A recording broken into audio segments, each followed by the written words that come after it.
Okay. Hey guys, welcome back. And I hope you guys are enjoying your Easter holiday. Thank you again for coming out again for this weekly conversation.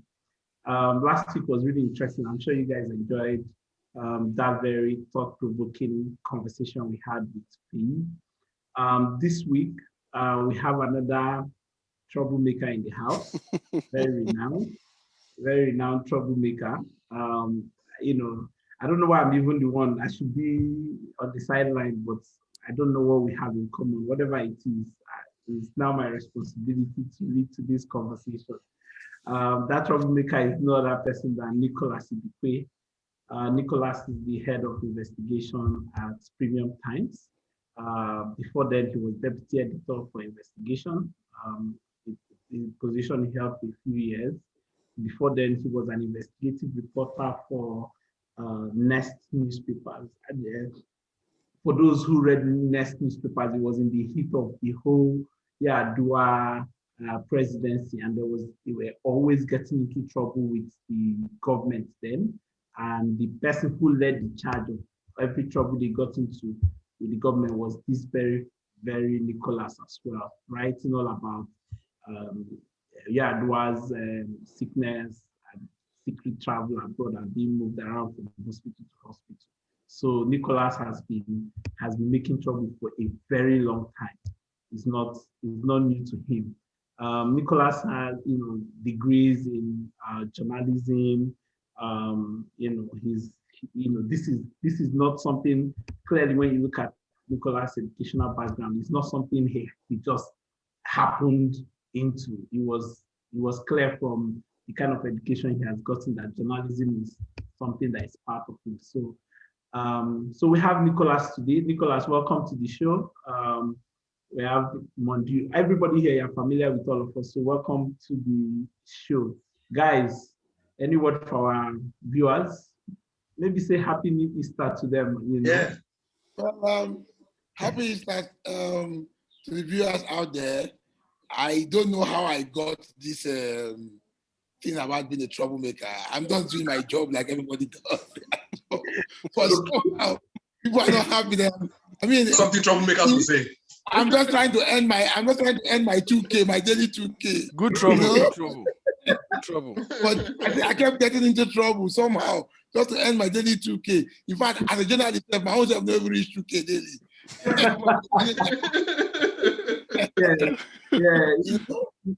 good that you're earning a living while doing something you love, which is making trouble. So we're all in good company. So I think I will start with maybe I should ask you this question: what's the most dangerous thing you've done in terms of doing investigative reporting? What's the most dangerous story that you feel your life was in danger, or you were really scared about how those you were investigating will respond? Maybe one or two examples. Let me see. The story I did in Cote d'Ivoire, which is like the most recent, was because we were going after some very big guys. Mm-hmm. So I was worried that this was the prime minister. At the time, he was the Minister of Defense or something. Yeah. So, but I mean, he was perhaps the most powerful man after Ouattara in the country, which was very obvious the moment we got into the country that it was that powerful. So, so I knew I was doing something very, dangerous that would, and like we have seen from the blowback that story has had, it wasn't something that we were not expecting. So, and again, I was in a different country. I know the way Francophone Africa or West Africa see Nigeria, where they see us as criminals and everything. They see us as troublemakers generally. So I'm this Nigerian journalist there, and I know that if I get into any trouble, I'm not so confident that my country. I was there with a Belgian reporter, who I know his country would quickly rise up and have him out. But I was not too confident about my own country. So I was careful. So that was scary while I was there. I mean, on social media, I seemed I was having fun, but I was going to places. I went to one of the places that they call a fumoir. This is like what's the name? I mean, it's like small shanties, drug shanties. Basically, there are shanties where people go, and I mean that was the first time I saw people taking crack, like real life taking crack and selling drugs and hard drugs and all of that. I mean, it's funny that me, where the from Lagos boy, would have to go all the way to Cote d'Ivoire to go and see that type of stuff. So, but it was something that happened, you know. So that was scary too. In Nigeria, I found myself in a couple of scary situations. I remember there was a time that was during Next. I had gone. Soludo was the CBN governor then. So we had gone to do a story. I still remember the story then. The title was Living Large. So it was during those time of the bank reform when Soludo basically gave the bank blank check and they were doing whatever they were doing. So I mean, Soludo talks about economic reform these days and all that. I just shake my head. Say, bros, when you were the CBN no, you made this bank MDs. They were like, I mean, they were basically like, emperors doing their thing and doing whatever. People like Cecilia Ibru could do whatever he did. Erastus could do whatever they did then. Because they only allowed them to do what, I mean, gave them like free hands to do whatever they were doing at the time. So we did a story about Soludo. I had to travel to his village. I had to climb a tree to take pictures of his house. And while I was doing that, there were some thugs around his house who actually kidnapped me. They abducted me.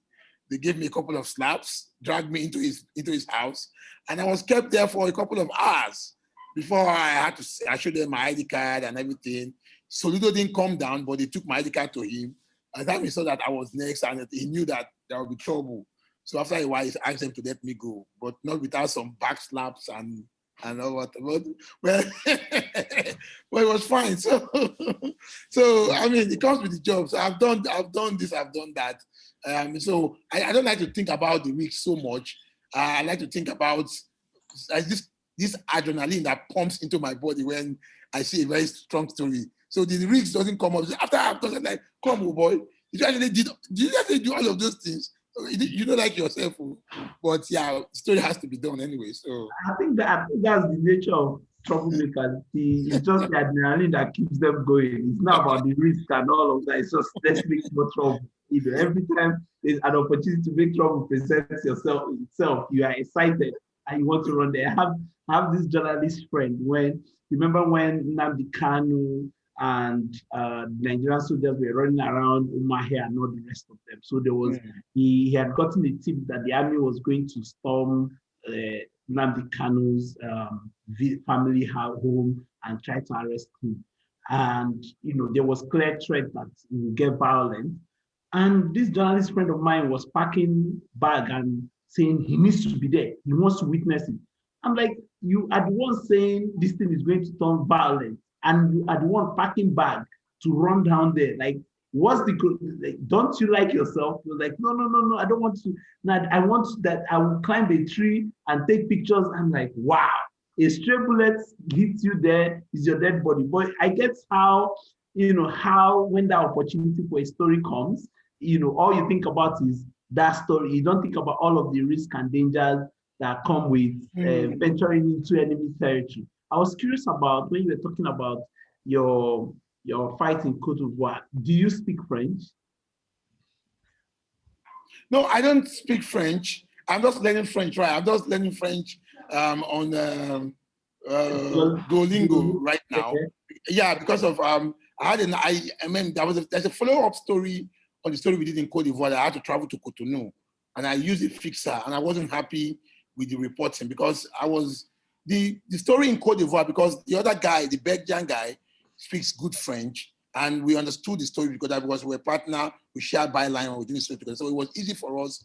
He speaks English too, so it was easy for us to ask the right question. But when I went to Côte d'Ivoire, when I went to Cotonou a couple of months ago, And this guy my fixer didn't understand the story. He speaks English, but he kind of basically was blocking me from asking some of the questions that I needed to ask, you know. So I basically didn't make the reporting come out the way I would have wanted to.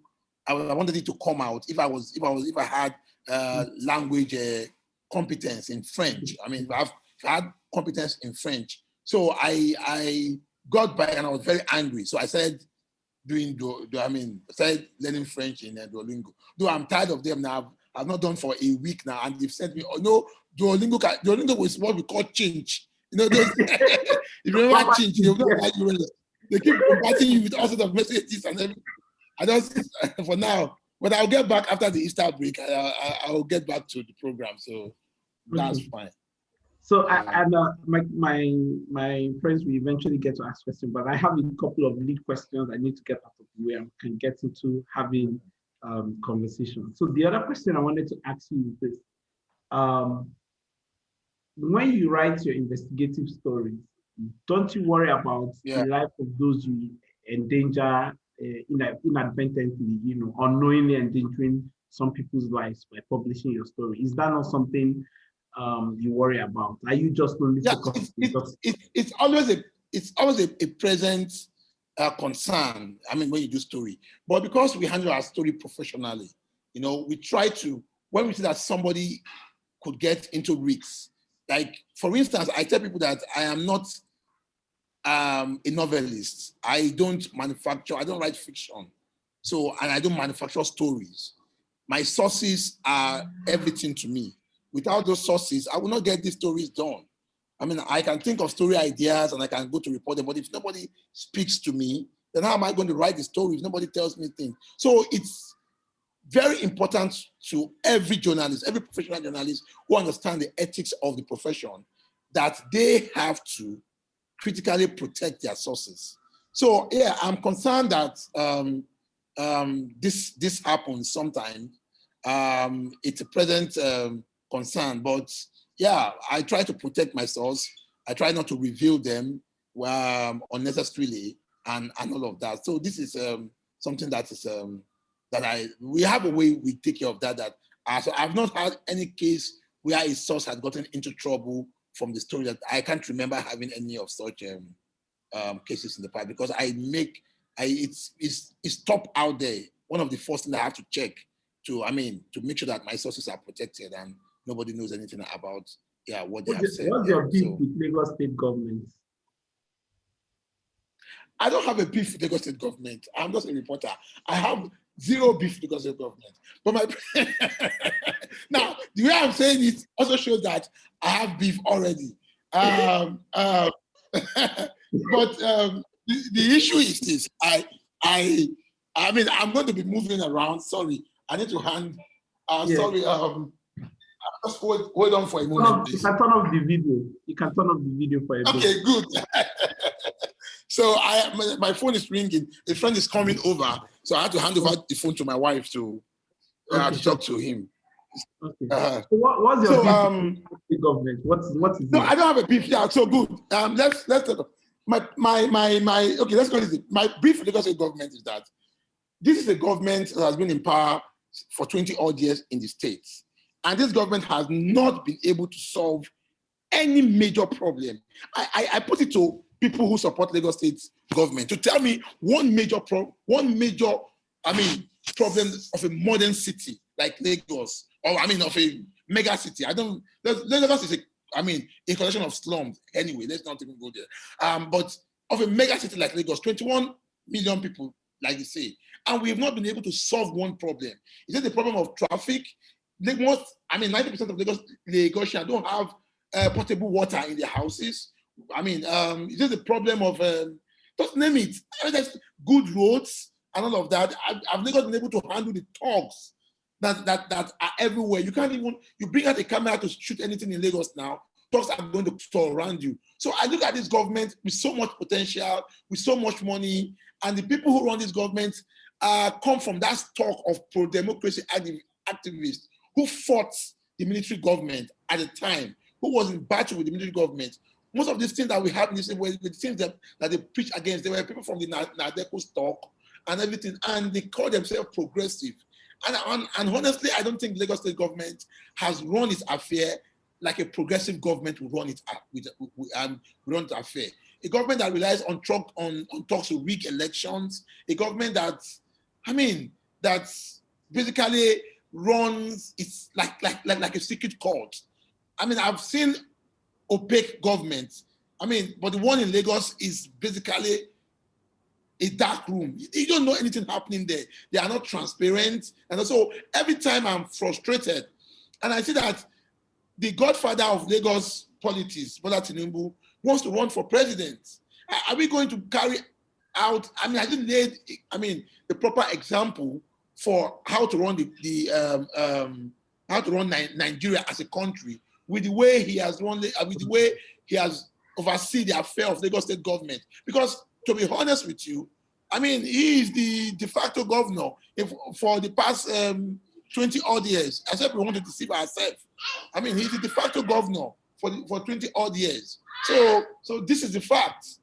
This is the first. So and as somebody who was born in Lagos, I was born in Lagos. I have lived in Lagos all my life.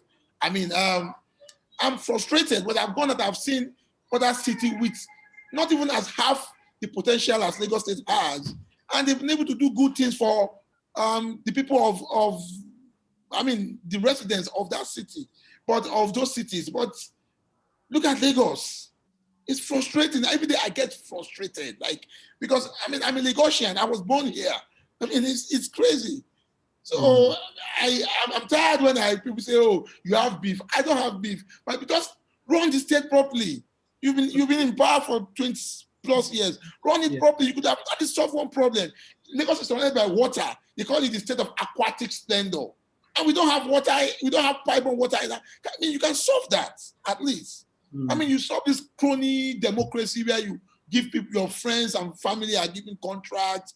Bola Tinubu's family basically runs everything in the state. His daughter is the Yaloja. You know what that means to be the Yaloja of Lagos? It's a state that is powered by the informal sector. You know what that means? You know that amount of power. If Bola Tinubu's daughter say, no market should open in Lagos today, no market will open in Lagos today. And Lagos, the state will be shut down economically. If it's for 1 week, it will not happen. No market will dare open in 1 week. That's immense power with such people. And what have Lagosians got for that? Zero. Absolutely nothing.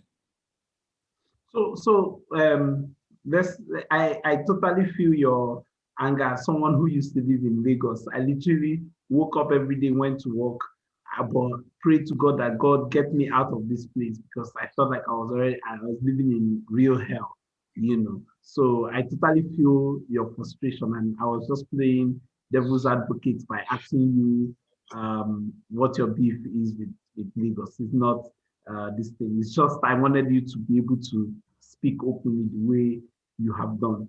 So did TB Joshua place a curse on you? Oh,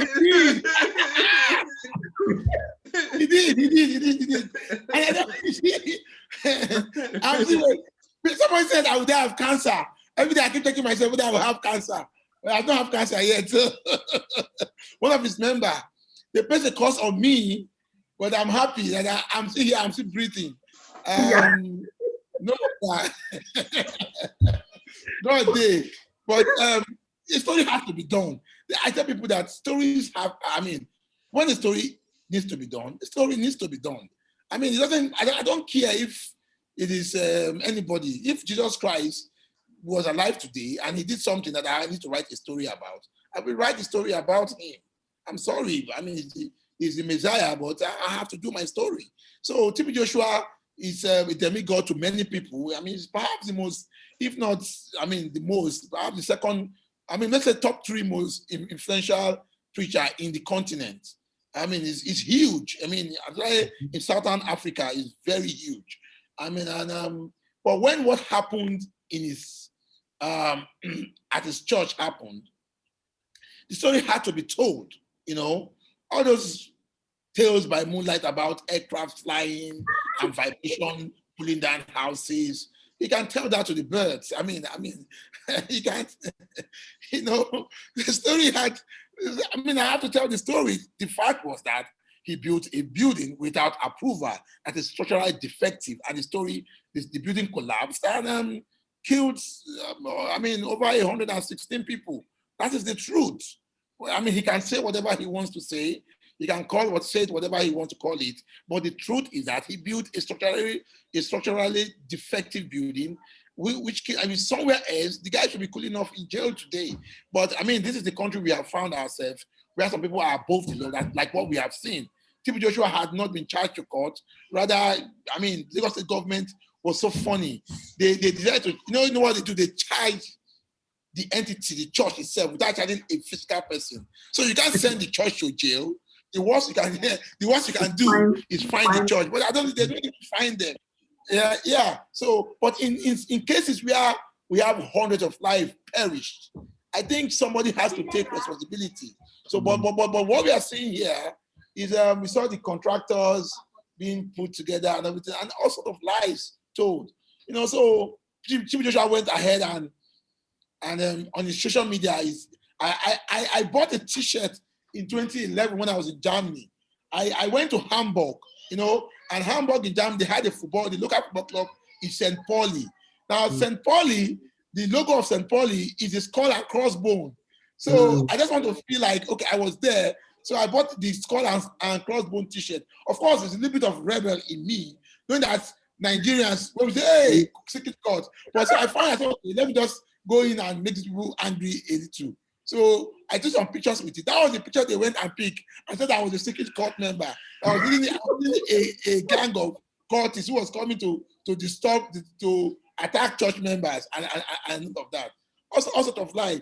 When we did Panama paper, his name came out as having an offshore company. Of course, it's not the only preacher who has done this. Our main 5G guy, Chris Oyakhilome, has a series of offshore company where he hides money too. So, but that's fine. but you can't help yourself. You just can't help yourself. Right? You need to drop. I'm telling you, man, you're not just fighting one arm of the establishment. You're fighting like the religious and the secular. Wow. Everybody. Yeah, but you see, you're fighting everybody. But when you're in this country and there's a lot of things going wrong, you can't help but there's so much to fight, so much. I'll get overwhelmed. There's so many criminals parading in Nigeria as whatever. So you have to just tell the story, really. Yeah. So, and I like the fact that the whole TB Joshua trial, you followed the court process. So in that one instance, you were not only taking on TB Joshua, you were also taking on the Lagos State government and their indirect efforts to kill the story. It was really a good effort. And I wish sometimes I say one day any day you offend me, I'll just take you to TB Joshua. Let him help me solve this problem because he's a tired of me. But see, my main problem with that story was not even TB Joshua. It was my colleague journalists. They attacked me in the courtroom. I was in the court promising. I was going to come to that because he eventually published a very lengthy blog on the role of Brown in journalism, right?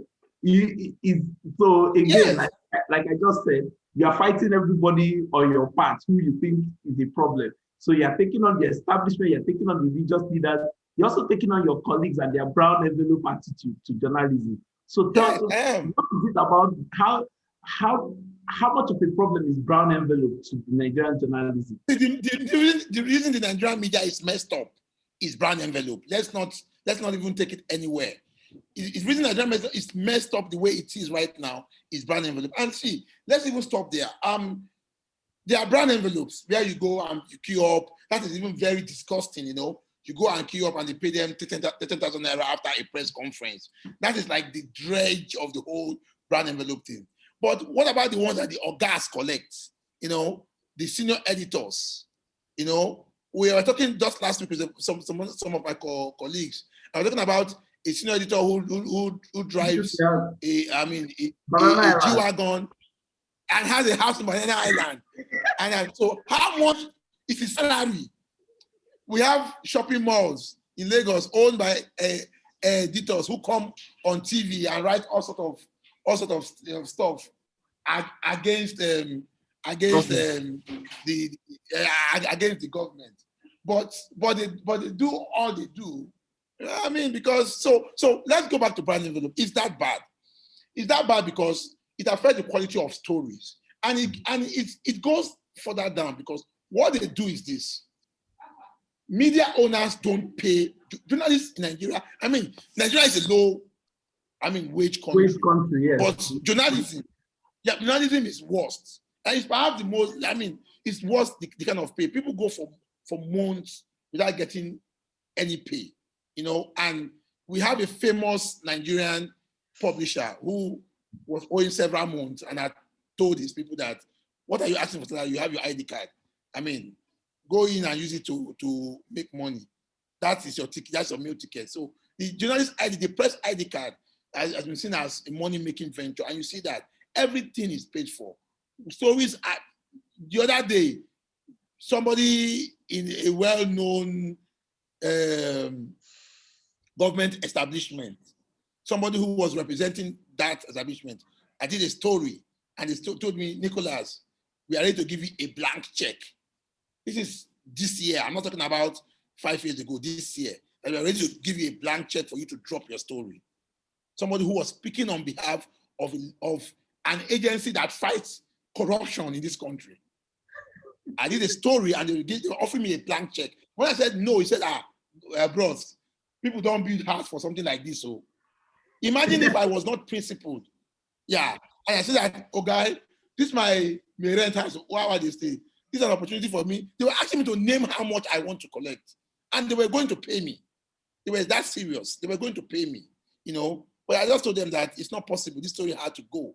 And the story was published. I didn't get anything. I'm poor. I don't have money.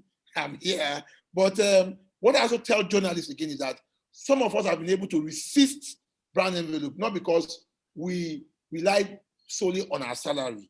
We have been more creative because as a journalist, you have skills that you can use to make extra money, So I do research, I do due diligence investigation, which brings some foreign exchange, it doesn't come often, but if you get 6 in a year, that is good money, So you put yourself out there, use your skill to make money, some legitimate money. Don't rely on people offering you 10,000 naira or giving you money. So the reason that journalism is messed up is that it's from up, top, down to the bottom.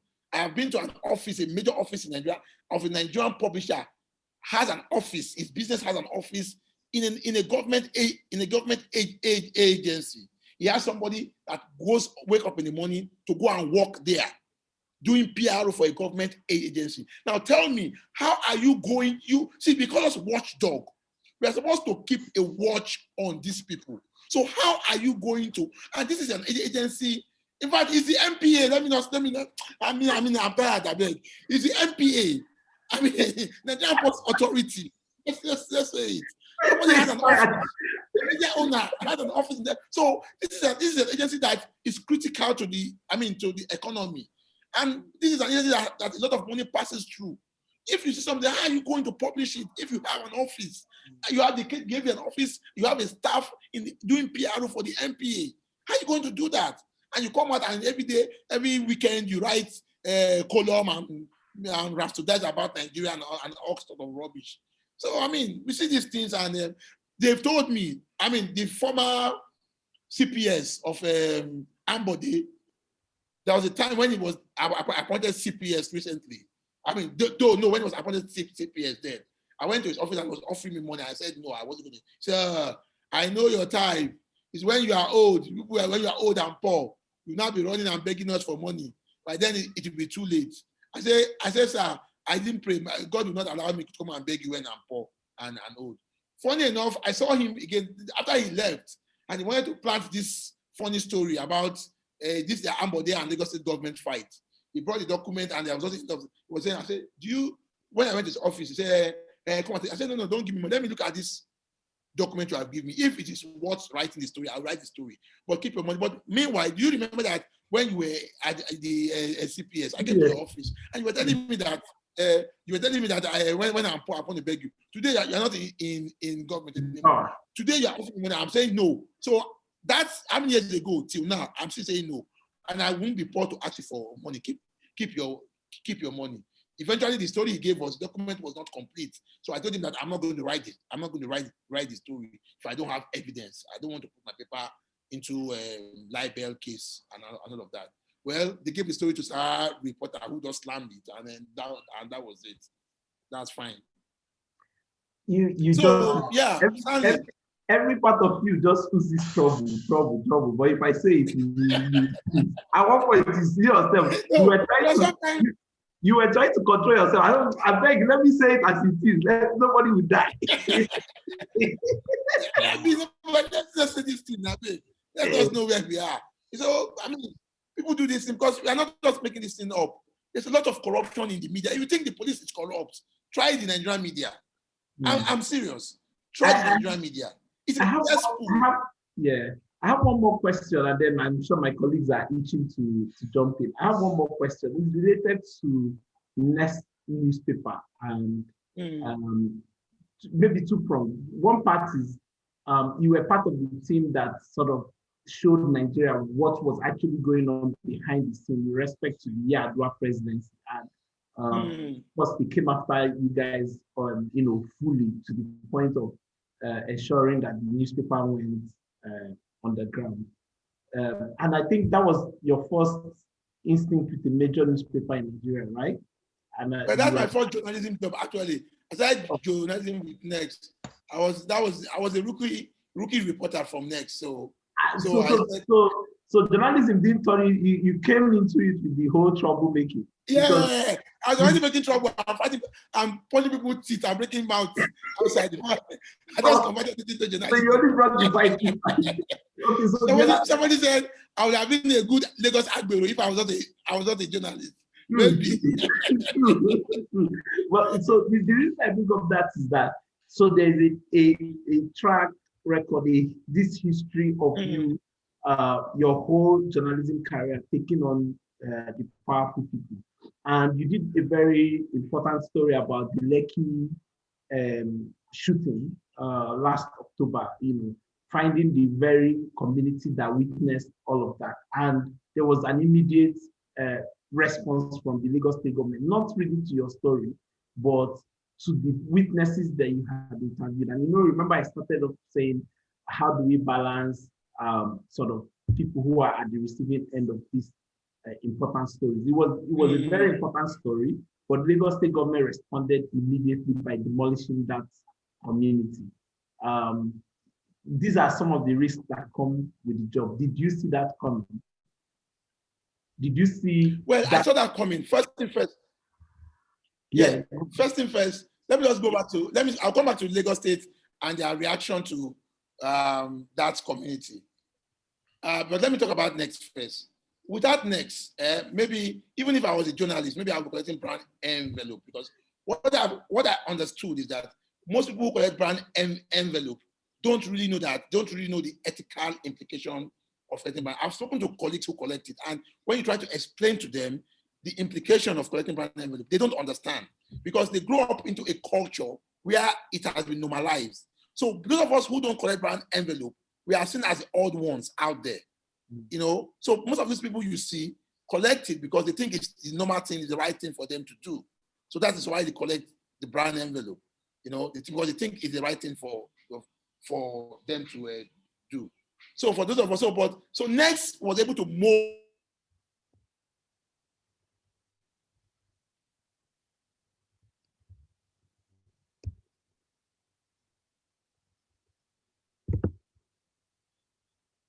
Guys, is it me?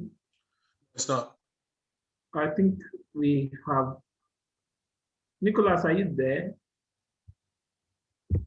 Nicholas, I think. Manju, can you hear me? Or it's from Nicholas? I can hear you. I think it's connecting. Let's just wait. I think he's connecting. Yeah. So it's been. Do you know what minute this is? Okay. Yeah, it's back. Hello, sorry. The stuff went off. I don't know what happened. Okay, sure. Yeah, we have you. Hello, can you hear me? Yes. So you were talking about Next, yes. Yeah.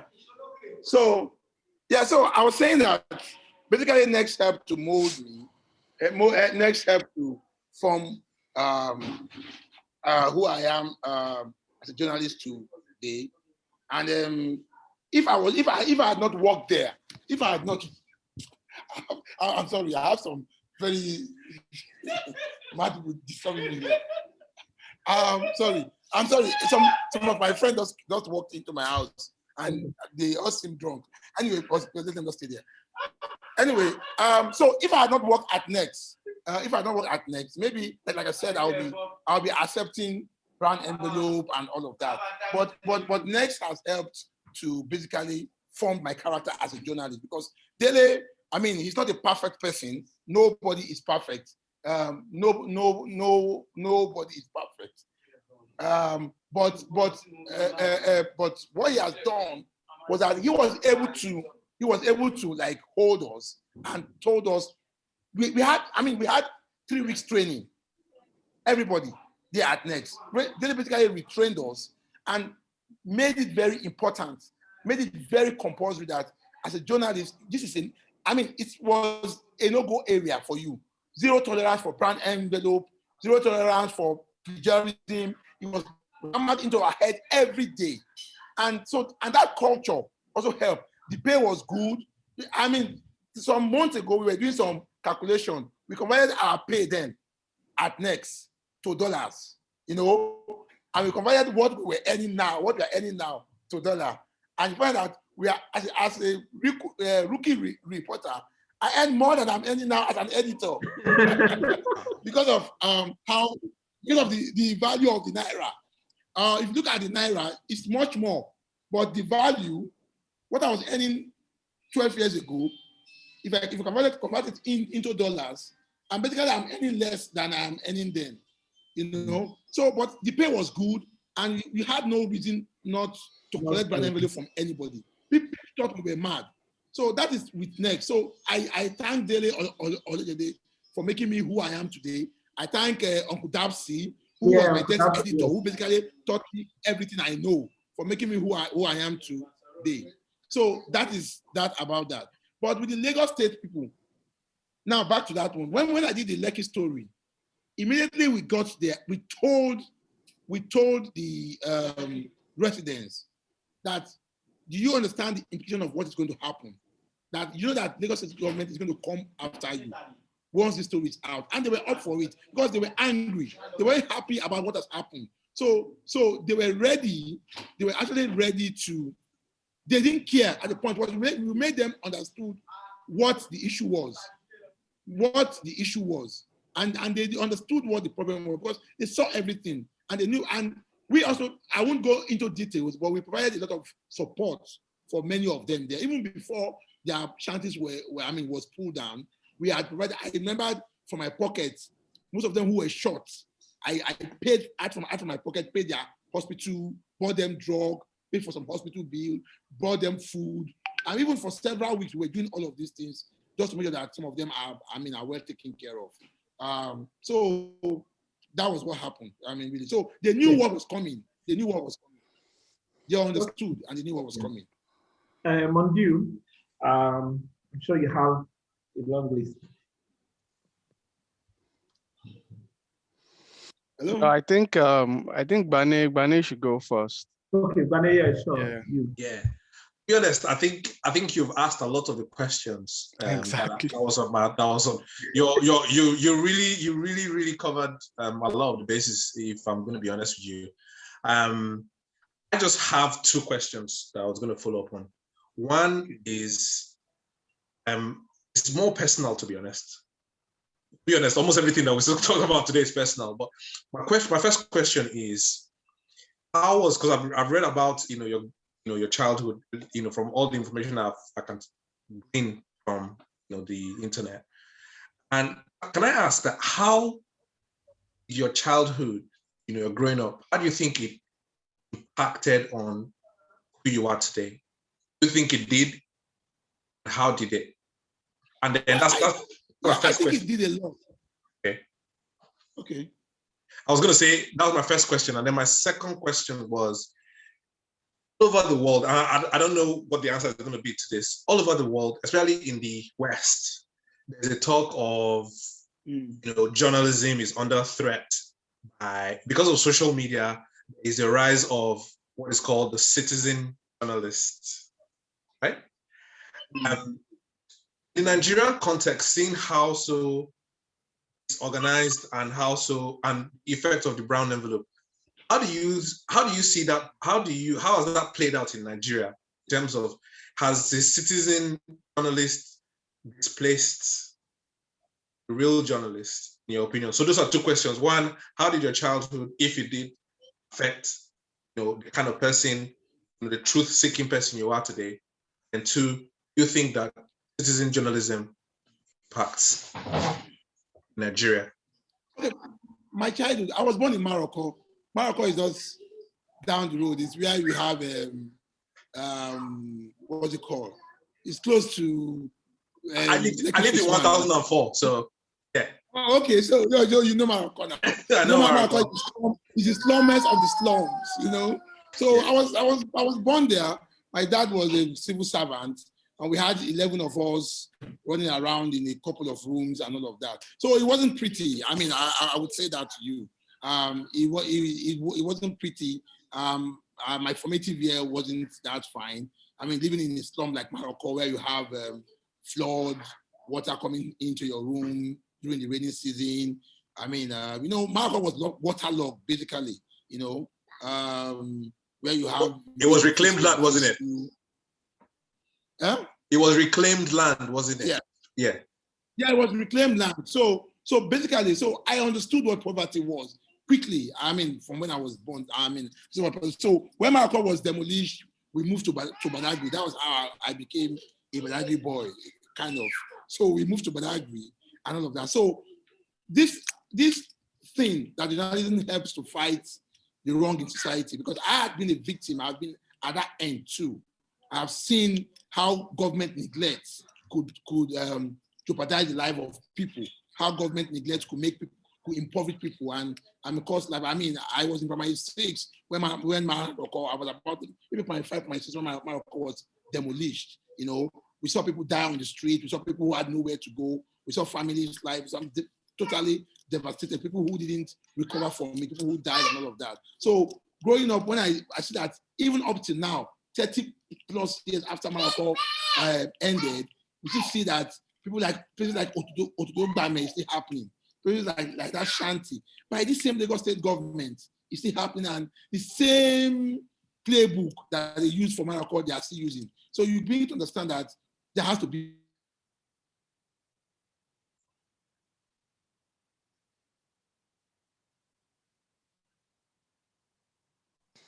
It's gone off again. Yeah, we've lost him. Yeah. Yeah. Okay, sorry. Yeah, back. Sorry. So it's not coincidental that I became a journalist.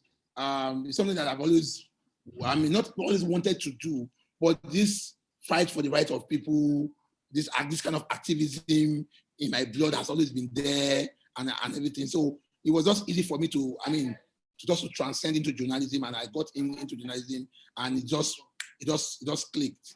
So I've seen that. So the other thing is that the other question is citizen journalism. Citizen journalism in Nigeria, yes, it's working, but because what I say is the political climate in Nigeria. I'm always very careful with citizen journalism because of the professionalism involved in it. Most of these guys are not professionals, and most of these guys are not driven by altruistic motives. Most of them are, I'm a citizen journalist, but somebody somewhere, one politician somewhere, you are doing the bid of one politician somewhere. You are using whatever you get to attack another politician so that your own principal can win an election or something. You understand? So I'm always suspect. I'm always very careful to say, oh, I support citizen journalism. This is what they do and everything. Without naming names, we have seen publications that started off as citizen journalism. We have seen the role that they play later in the future. I won't name names here. I'll try not to name names. I don't attack. But we have seen that. It's a lot of work trying to hold myself from not naming those names, but I'll try this time around. so we have seen that happen. So I'm always very careful. I'm always very careful with that, really. I believe that citizen journalism is very important. People can still do it, but sometimes you also need a professional to help you handle whatever you have. So what I tell people is that, you have your fact, pass it over to if you cannot do it professionally, give it to a professional who will look at the story and report it well. But 8 out of 10 citizen journalists in the country are basically students of politicians who are doing one thing or the other, or who needs them to blackmail people. We have seen that happen. See, that's why I am always very careful. I don't like to come and say this publicly. But in some of those cases where you have governors arresting some people and citizen journalists locking them up, the truth is that some of them have, whatever they did, they were trying to blackmail those politicians. That's the truth. We won't say this to you, but they were trying to blackmail those politicians. I'm not saying that whatever they had was not real, but because they were using that fact to blackmail politicians. So what we saw with the reaction from some of those politicians is, you're trying to blackmail me. Let me deal with you. But I'm not trying to justify the way they have been handled and the way they have been treated. But I'm not saying that this is what happened. We are in a country with laws. Even if somebody is trying to blackmail you, follow the due process of law. You don't have to lock them up and throw away the key without charging them to court for several months and all of that. Or because somebody is trying to blackmail you, you're not charging for terrorism, or something like that. So we don't have to do all of that. So, but I understand that some of these citizen journalism also use that, whatever they have, as a tool of blackmail. Is just the fact. Cool. Interesting.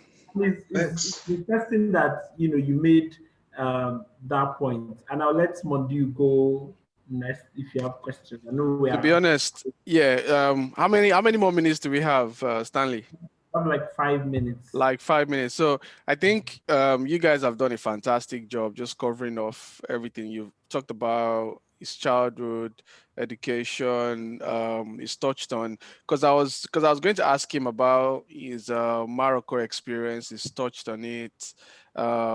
His experience at Next, and what he currently does at Premium Time. So well done, Stanley.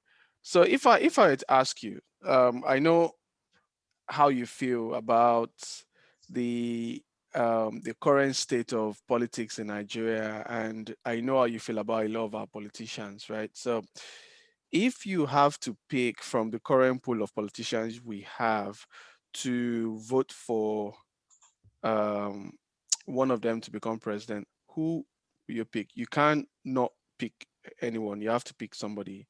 So which politician, which popular politician will you vote for? Mudio, I'm a journalist. I'm a journalist. I am Buhari, May 31st, 2015. I don't stand for anybody. I stand for everybody, whatever the way he said it. You're for nobody. You're for everybody. You're for everybody and for nobody. Yeah. No, you can't. So you can't cop out. You can't cop out. I guess you're also a politician, Nicholas. He is. That's why he is. Because he knows that this is going to be published, right? So in probably 2026, if unfortunately that person becomes president, they will drag Nicholas all day. That but the truth is that because of my job as a watchdog, I don't hate any journalist. But I'm not your friend as well. You're not my enemy. I'm not your enemy. I'm not your friend, and I don't hate you. So what that immediately says is that when you mess up, I'm going to do the story about you. So if a politician messes up, I'm going to write the story. Tomorrow, if he does well, I need to point out some of the good policies that he has done. I will say that without being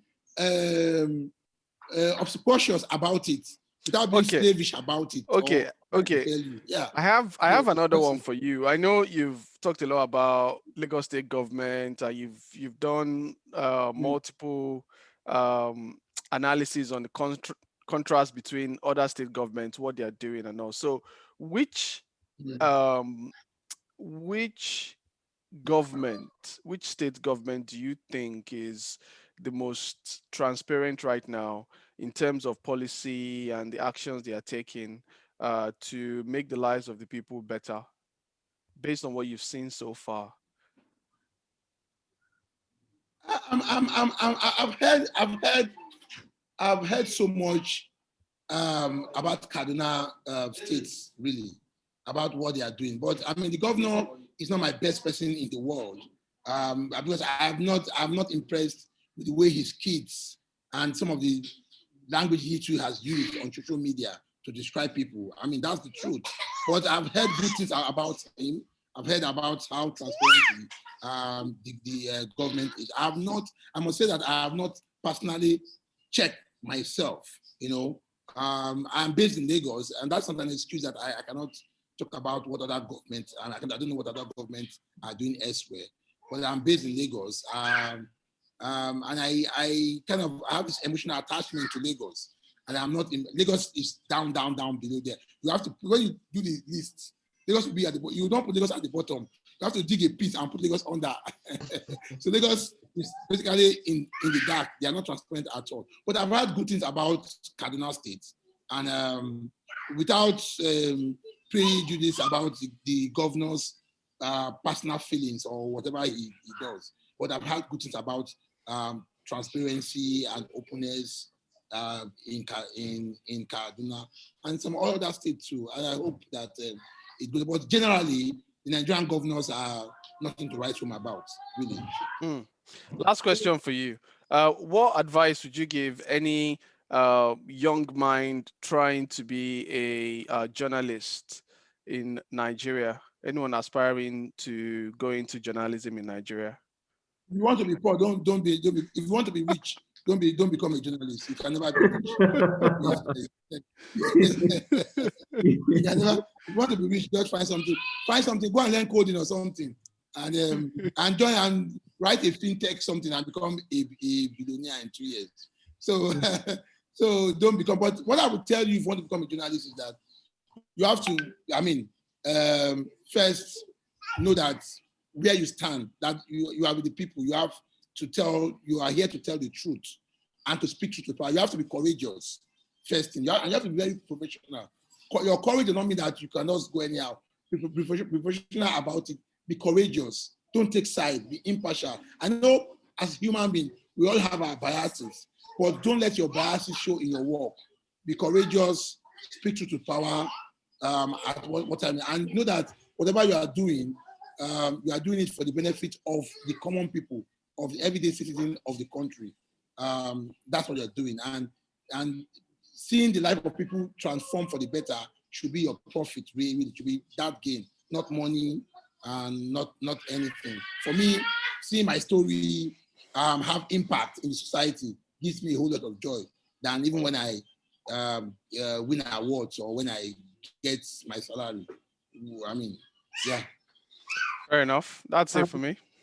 Yeah. Okay. Thank you, guys. Thank you, Nicholas. Nicholas, and again, if you want to find all of the extensive work that Nicholas, have written in Nigeria, you can check mocrack.com /Nicholas Ibekwe. You find extensive, almost 700 stories that he has written during his time in journalism. And I wanted to just close by noting that in my previous job at Budget, and this is something that is extremely important to me, when we had discovered that the former Lagos State governor one of the former Lagos State governor had spent millions of naira building his personal website. Yeah. And there was a huge controversy. Yeah.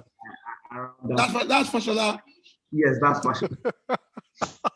That's Fashola, yeah. It's perhaps one of the most loved governor, but it's perhaps one of the most disappointing governor. I mean, how he was able to do that, the PR thing was something else. But let's end this. Because if I start with Fashola now, you open another 1 hour. Let's do that. Wow, you can't help yourself. I keep saying you can't help yourself. Yes, it was really an important incident, because my team then, where I worked at Budget then, we had found that very critical information. And once we put it out on Twitter, it took a life of its own. And, all kind of political insinuations were attributed to that discovery, including us being accused of being paid by political enemies, and then we're being described as pigs who were begotten. There were all kind of insinuations. But for us back then, Nicholas' writing was different from what every other journalist who reported that story did. He focused on the facts. He refused to be dragged into all of the political insinuation that went into a factual report, that there was a documented state-owned evidence that that amount of money was spent. So it was really important to us. It was our own first personal encounter with the way Nicholas reported the story, and we're very keen to read all of his follow-up as that controversy played out. So for me, I want to say, thank you for the work. I've benefited personally from you putting in all of that effort into taking on government at that level and supporting the important work we did back in the day. So I want to use that to say thank you. Continue to make the trouble, because this is good trouble, as John Lewis said. So we should all make good trouble. So this is good trouble that you're making, and we are grateful for all of this thing. Please stay safe, because we need you to make more of those kind of good trouble. More good trouble, yes. Yeah, make more of those good trouble. More good trouble, but if they catch me, just hashtag go. I have a small battalion at my house. They need to eat Gary. You can count on us. You can count on us, but yes. No, you have done really dangerous things, and I'm sure you know how to stay safe. At least when you think of the battalion you have at home, you know that you need to get back to them, and it's very, very important. No matter how much the adrenaline pumps up, you remember that you need to get home to family, and we really appreciate it. I want to say thank you for the good job that you do. It's really important that people are taking on this kind of work, and especially thank you for making our time to hang out with us today, irrespective of all of the kids running around trying to get your attention. We really appreciate it. Sorry. No. It's part of it. We have kids and friends. Absolutely, it's part of it. It will form part of the soundtrack. Yes. Thank you again, and one love. Thank you. And that's it for us today. Very wonderful discussion we've had with Nicholas, and we'll be back again next Sunday with the user. And thank you for watching. Thank you so much. Thank you so much, Nicholas. Bye. Thanks, everyone. Nicholas. Bye.